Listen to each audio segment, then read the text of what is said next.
never slow up, no I don't take shit. I got no love for the fakeness. If you wanna play tough and wanna hate this, I'll always show up. I don't ever slow up, no I don't take shit. Hello and welcome back again to my YouTube channel. And as you've noticed by now that I have bought a new microphone, and the sole purpose of buying this microphone is that literally I don't want to scream in every one of my YouTube videos, because like everybody was complaining your audio was too low, and I was just trying to scream and just to speak loudly, and I don't have to do that, like that's very bad for my speaking skills and all that. So I was just trying to buy a new microphone, and I just bought this microphone just to have a conversation with you, my subscribers. And the first fight that in this video, let me just say what we are going to do in this video. We are going to review each and every fight, not each and every fight, feature fight, co-main event and main event of UFC 278, Kamaru Usman versus Leon Edwards 2. And the first fight we are going to talk about is the feature fight between Jose Aldo and Merab Dvalishvili. And I believe Merab Dvalishvili is going to win. Like, it's a strange pick, but I still believe that. The reason for being that is that Merab Dvalishvili is one of those Caucasian wrestlers who can out grapple Jose Aldo very quickly. And I think like you don't believe that Jose Aldo is a black belt. Apparently he's a black belt in Brazilian Jiu-Jitsu. It doesn't look like that because he never uses Brazilian Jiu-Jitsu game much in the UFC fights. But I think here Merab Dvalishvili has a greater advantage in wrestling, and I believe that wrestling is one of those mixed martial arts that translates well in mixed martial arts fights. So I think a superior boxer, 100% Jose Aldo, I believe that. But here Merab Dvalishvili is going to win. Those Caucasian wrestlers, you cannot underestimate them. So I believe that here Merab Dvalishvili is going to win. The second fight that we are going to talk about is the co-main event. The co-main event is between Luke Rockhold versus Paulo Costa. But as we all know, he's not Luke Rockhold, he's Luke Out Cold. Yeah, we're going to talk about the weak chin of Luke Rockhold. The problem with Luke Rockhold is never been his grappling, never been his like boxing, never been his skills inside mixed martial arts ring. It's always been his genetics of weak chin. I think like some people are born with weak chin.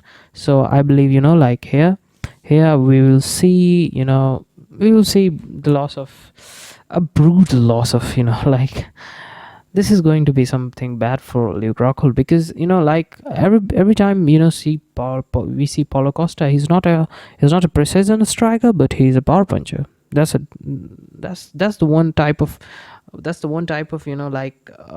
boxers that you should avoid when you have weak chin.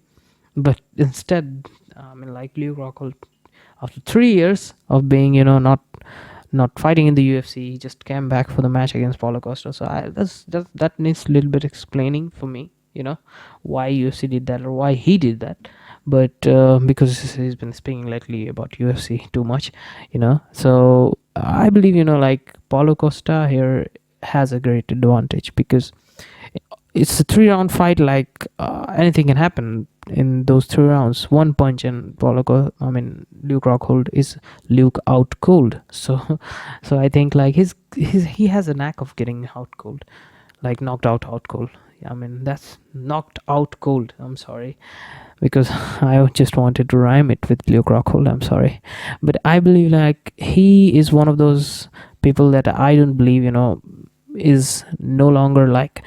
I don't know much about his younger days when he was apparently he was a champion in Strikeforce too, but I think his chin is too weak for mixed martial arts fight now, or even a boxing fight or something like that, because he has his fights, he has his like battles. And I think here it's different because Paulo Costa is a powerful puncher. One punch and Luke Rockhold is going out.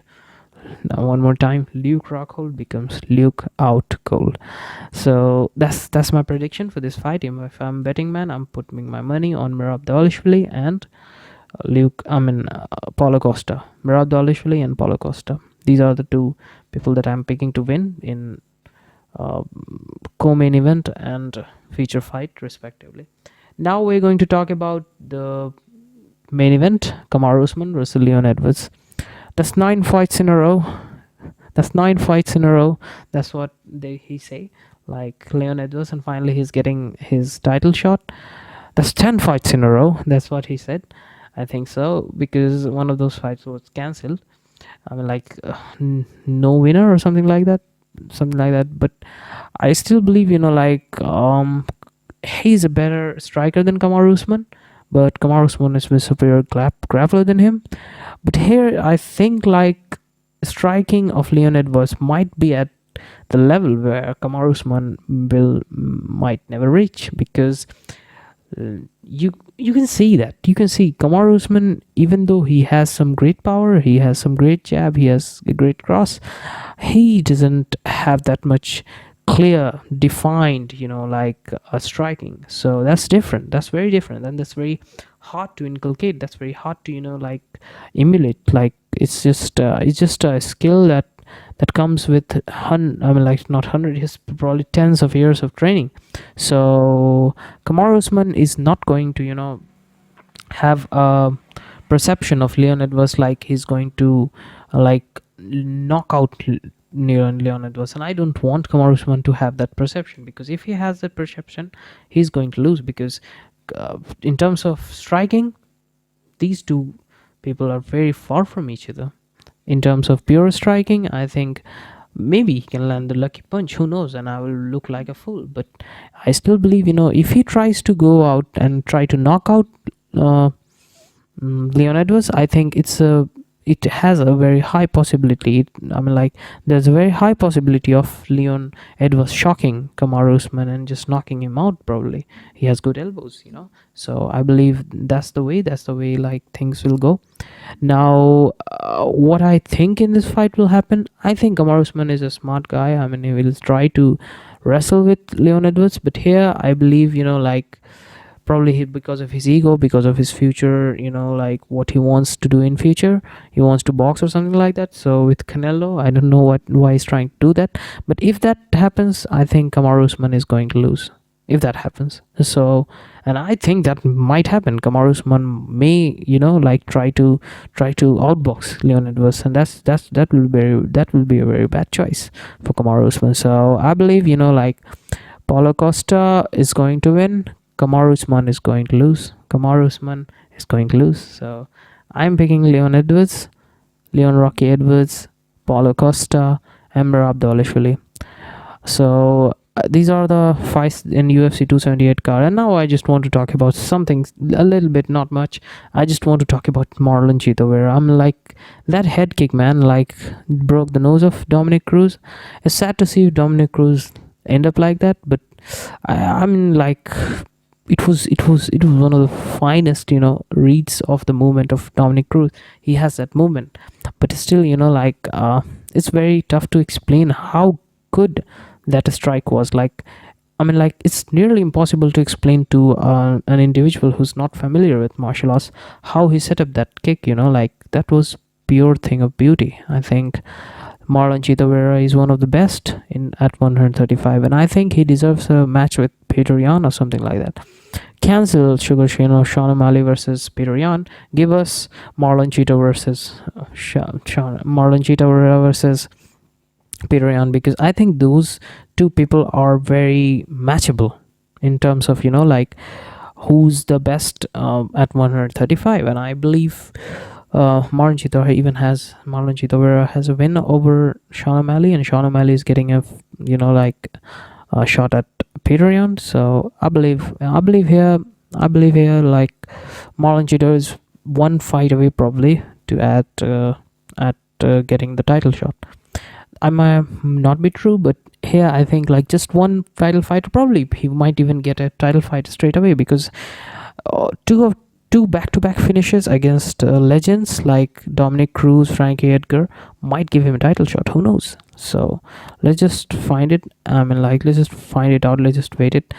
Let's just see how the fight between Sean O'Malley and Peter Yan goes. But that was a thing of beauty. I'm still now of Marlon Chito Vera. How beautifully he just, because Dominic Cruz was trying to blitz him, like he was just trying to just straight up like brawl Marlon Chito Vera, because Dominic Cruz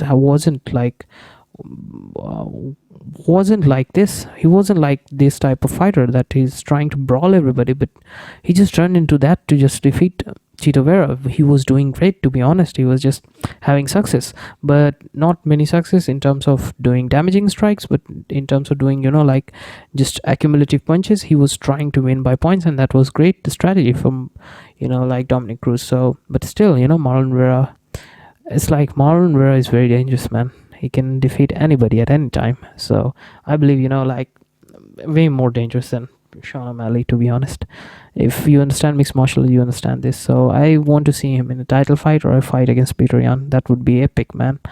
So that's it for my video. So if you really want to be part of, like my group where I just try to understand, this mixed martial arts as a whole, and try to, like have a conversation with people about mixed martial arts, have a group with whom I can interact and talk about UFC fights, because literally there's nobody in my friend circle that watches UFC.